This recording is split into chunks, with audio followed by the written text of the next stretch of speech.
कर्ण पिशाचिनी को तांत्रिक और अघोरी साधना में अत्यधिक शक्तिशाली आत्मा माना जाता है। ये आत्मा विशेष रूप से उन साधकों के लिए प्रसिद्ध है जो अपने कानों से अनदेखी और अनसुनी बातों को जानने की शक्ति प्राप्त करना चाहते हैं। इस आत्मा के सिद्ध होने पर साधक किसी भी व्यक्ति के मन की बातें सुनने में सक्षम हो जाता है, इसलिए इसे कर्ण पिशाचिनी कहा जाता है। ये एक पिशाचिनी आत्मा है जिसे साधक सिद्ध करके अपने नियंत्रण में लाता है और इसका उपयोग अपनी इच्छाओं को पूर्ण करने के लिए करता है। हालांकि इसकी साधना अत्यंत कठिन, जटिल और खतरनाक मानी जाती है, क्योंकि यदि साधना में कोई त्रुटि हो जाए तो साधक को गंभीर परिणाम भुगतने पड़ सकते हैं। कर्ण पिशाचिनी की साधना का महत्व। भारतीय तंत्र साधना में कर्ण पिशाचिनी की साधना का अपना एक अलग महत्व है। यह साधना उन साधकों द्वारा की जाती है जो असाधारण शक्तियों को प्राप्त करना चाहते हैं। कहा जाता है कि जो साधक कर्ण पिशाचिनी को सिद्ध कर लेता है वह लोगों के गुप्त रहस्यों को जान सकता है, उनके विचारों को सुन सकता है और कभी कभी भविष्य की घटनाओं का भी पूर्वानुमान लगा सकता है। परंतु यह साधना आसान नहीं होती। इस साधना में मानसिक और शारीरिक बल के साथ साथ उच्च स्तर की ध्यान और संयम की आवश्यकता होती है। साधना करते समय साधक को किसी भी प्रकार के विकर्षण या भय से बचना होता है, क्योंकि यदि ध्यान भटक जाए या भय पैदा हो तो कर्ण पिशाचिनी की आत्मा साधक को नुकसान पहुंचा सकती है।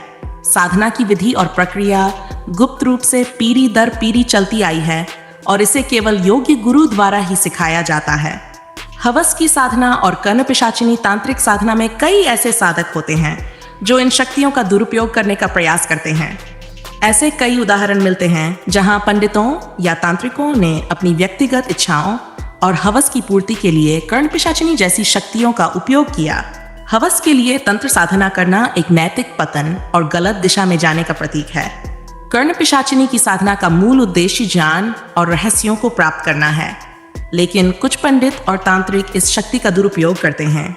ऐसे कई किस्से और कहानियां लोकमानस में प्रचलित हैं जहां पंडितों ने हवस के लिए कर्ण पिशाचिनी को सिद्ध किया। यह आत्मा अत्यंत शक्तिशाली होती है और इसे काबू में करना बहुत मुश्किल होता है।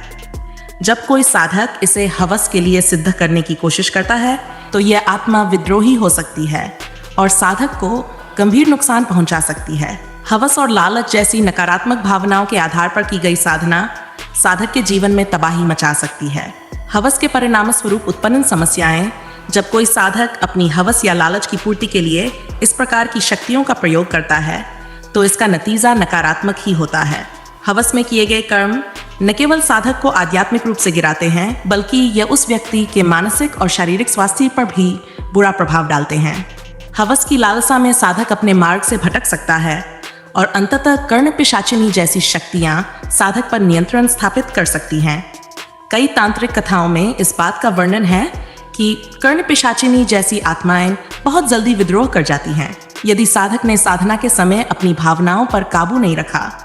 हवस या अन्य व्यक्तिगत स्वार्थों के कारण साधना करना आत्मा को नाराज कर सकता है और इसके गंभीर परिणाम हो सकते हैं। कर्ण पिशाचिनी साधना में अगर साधक का ध्यान भटक जाता है तो यह आत्मा साधक को पागल भी कर सकती है और कभी कभी उसकी मृत्यु का कारण भी बन सकती है। तंत्र साधना और नैतिकता। तंत्र साधना का आधार हमेशा मानसिक, शारीरिक और आध्यात्मिक संतुलन होता है। ये साधनाएं केवल उसी व्यक्ति के लिए फलीभूत होती हैं जो इन शक्तियों का सही और नैतिक उपयोग करता है। कर्ण पिशाचिनी की साधना एक उच्च स्तरीय तांत्रिक साधना है जिसे केवल उसी व्यक्ति को करने की सलाह दी जाती है जो अपनी भावनाओं और इच्छाओं पर नियंत्रण रखता है। हवस, लालच और स्वार्थ जैसी भावनाएं साधना को दूषित कर सकती हैं और साधक के लिए घातक साबित हो सकती हैं।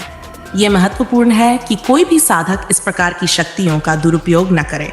तांत्रिक साधनाएं आध्यात्मिक उन्नति के लिए होती हैं, न कि व्यक्तिगत इच्छाओं की पूर्ति के लिए। अगर कोई साधक अपने स्वार्थ के लिए इन शक्तियों का प्रयोग करता है तो इसका परिणाम नकारात्मक होता है और वह अपने ही जाल में फंस जाता है।